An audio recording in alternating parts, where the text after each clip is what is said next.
Hej Rigitte, her er der en præsentation af mit studieprodukt i PL3, som jo er, som vi begge to ved, det modul, der beskæftiger sig med specialpædagogik. Og indledningsvis kan man fortælle, at jeg har været på en spansk folkeskole en lille smule uden for Madrid, og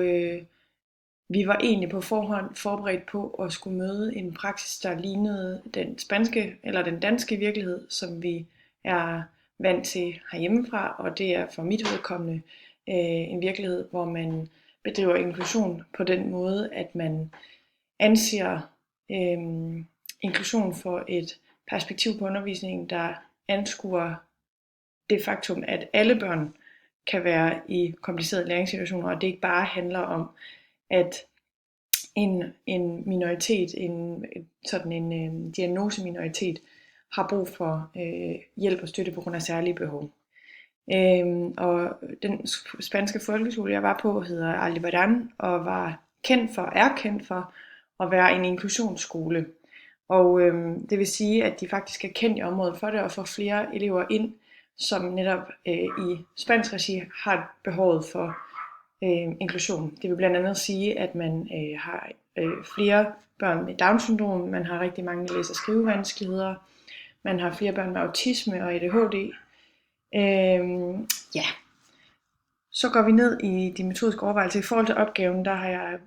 brugt og forholdt mig til et case study eller nogle observationer gjort i undervisning, og det var jo spændende, fordi det her med at kunne gå ind og undersøge, hvad er det for en praksis, der viser sig i forhold til og i sammenhæng med den fortælling, skolen brander sig selv på. Og det der selvfølgelig kan være en mangel for det her, det kan være, at jeg ikke har lærerens egne refleksioner og observationer over egen undervisning. Men det vil jeg komme ind på senere. Det der bliver sagt på skolen under vores første møde, det er blandt andet, at skolen anskuer inklusion for at være det, at man bedriver anerkendende praksis og undervisning, og det gør man for eksempel ved at anerkende dem gennem det at lægge mærke til, at der er sket en forandring. For eksempel kommentere det, hvis de har fået nyt hår eller har en flot negle lagt på. Ja. Og i forbindelse med det, jeg sagde før om diagnosebørnene, så kan man argumentere for, at skolen, det de siger, og det de viser mig, før jeg observerer deres undervisning, er, at de laver en vinkel på inklusion, som i højere grad end jeg selv vil gøre det, orienterer sig mod, at problemerne er iboende børnene, og dem, der har brug for inklusion, er diagnosebørnene, og derfor ikke nævner det, at alle børn kan være i komplicerede læringssituationer. Yes. Derfor vil jeg jo umiddelbart kalde deres form for inklusionssyn et integrationssyn, i det, at det ikke bliver italesat, at undervisningen er tilpasset børnene og kan rumme og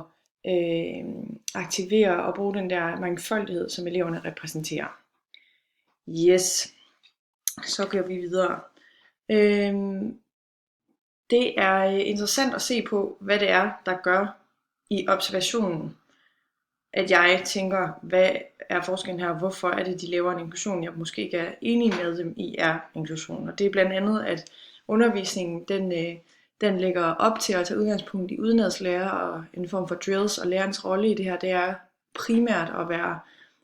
irettesætter og facilitator for undervisning igennem formidling. Altså det er en meget formidlingsbaseret virkelighed i forhold til, at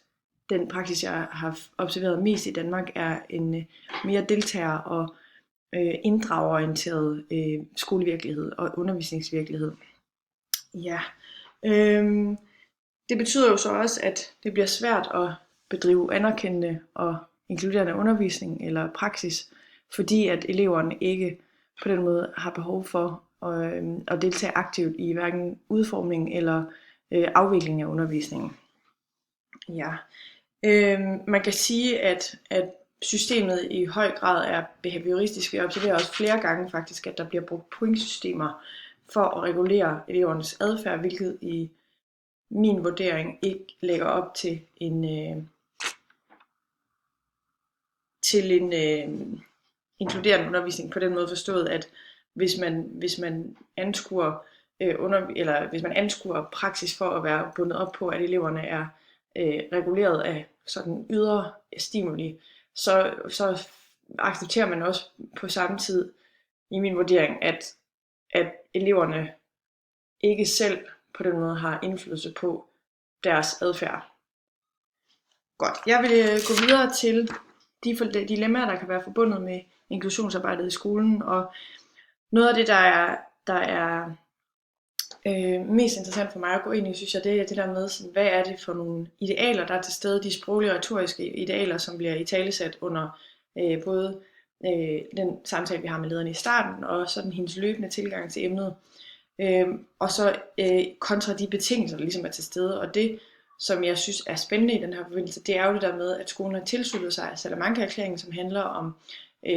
undervisning, specialundervisning, og som blandt andet handler om det der med, at alle har ret til lige undervisning, uanset behov. Men at de ikke formår, fordi deres skolesystem i høj grad lægger sig op af den her udenadslære, og det der, sådan, den der mere traditionelle måde at gøre skole på. Det vil sige, at der ikke er, for det første er der ikke den spørgsmålsstilling til stede, som skal være udgangspunktet for en samtale om, hvad det er, man gør, og om det fungerer i praksis. Så der er slet ikke den der diskussion til stede.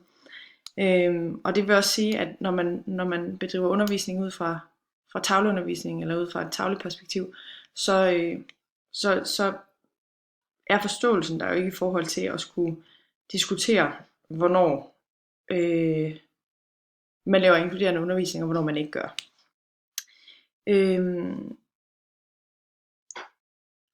Fremadrettet kunne man, eller har jeg udformet nogle handleforslag, og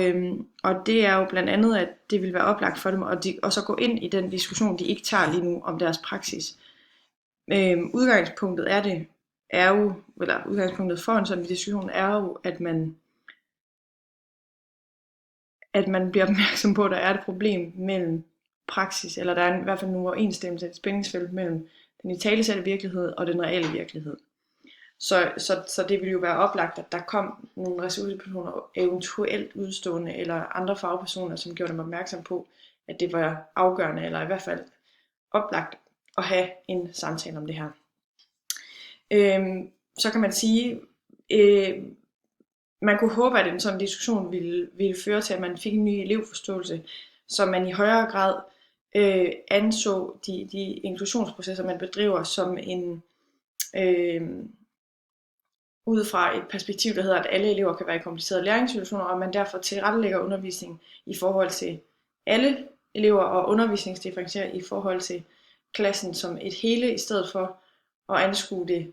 for at være integration af de få elever, som måtte være, der har de diagnoser, de har, som så i min optik, i hvert fald under mine observationer, ofte bliver enten udladt af eller nedprioriteret i undervisningen, fordi der simpelthen ikke er den der eksplicite diskussion til stede om, og deraf praksis, som inkluderer dem frem for at integrere dem. Altså det bliver meget det der med, at de så er til stede i undervisningen, og er en del af undervisningen i det omfang, de selv kan honorere, uden overhovedet at være lærerstøttet eller elevstøttet. Så flere gange observerer jeg faktisk, at blandt andet nogle piger med Down-syndrom, de deltager på, altså de er simpelthen ikke deltagende i undervisningen. Det vil jo være oplagt, at man i stedet for at tage de her elever ud af klassen, fik nogle ressourcepersoner ind, og det vil i min optik være oplagt, at man faktisk lavede et tolærersystem i de klasser, hvor der var flere lærere eller flere børn, end der er ressourcer til simpelthen at favne i et klasserum, hvor der er mere end 12-15 elever. Med til sådan et tværprofessionelt samarbejde hører jo også et teamsamarbejde i forhold til det at udforme for eksempel læreplaner og elevplaner, hvor man kan gå ind og eksplicitere, hvor er det, at inklusionsprocesserne er til stede i forhold til de forskellige elever, således at man over for sig selv og over for sine kolleger laver et samarbejde, der bygger på simpelthen en italesat og en vurderet og velreflekteret diskussion af elevernes forudsætninger for at deltage i undervisningen. Ja, sammenfattende kunne man jo sige, at det jeg observerer igennem den her observationspraksis, det er jo, at der er en uoverensstemmelse mellem både skolelederen og personalets italesættelse af det, de gerne vil, for de vil jo gerne, og der er ikke nogen tvivl om, at de også bedriver anerkendende praksis i et eller andet omfang ved at for eksempel komplimentere eleverne, eller være opmærksom på, om der sker noget derhjemme og sådan noget. Men det der med, både i social og faglig regi, der handler de altså efter. Det vil være oplagt for mig